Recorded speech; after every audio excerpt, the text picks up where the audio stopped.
Social మీడియాలో చూస్తూ ఉంటే అనేక చోట్ల రైతులు పొలాలు కాలబెడతా ఉన్నారు. నా కండ్ల ముందే ఇంత తొందరలోనే ఈ కరెంటు మాయం కావడం, రైతులు కళ్ళలో నీళ్లు పెట్టుకోవడం, సోషల్ మీడియాలో చూస్తూ ఉంటే అనేక చోట్ల రైతులు పొలాలు కాలబెడతా ఉన్నారు, గొర్రెలను మేపుతా ఉన్నారు, గొడ్లను మేపుతా ఉన్నారు. వాళ్ళు అట్లా నాశనం అవుతుంటే కూడా నేను పేగులు మెడలేసుకుంటా పండబెట్టి తొక్తా డైలాగులే తప్ప రైతు సోదరులారా భయపడకండి.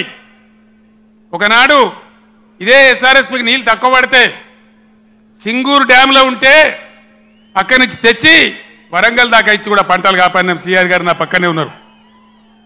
ప్రభుత్వం అంటే అట్లా ఉండాలి, దమ్ము ఉండాలి, ధైర్యం ఉండాలి, రైతాంగాన్ని కాపాడాలనే ప్రేమ ఉండాలి. ఆ ప్రేమ ఉంటే, ఆ సోయి ఉంటే ఇవాళ ఈ పరిస్థితి రాకపోవు. ఇంతసేపు కేసీఆర్ కరోనా వచ్చి కాటేస్తే కూడా నేను వేరే ఏవో ఆపినా కానీ రైతు బంధు ఆపలే.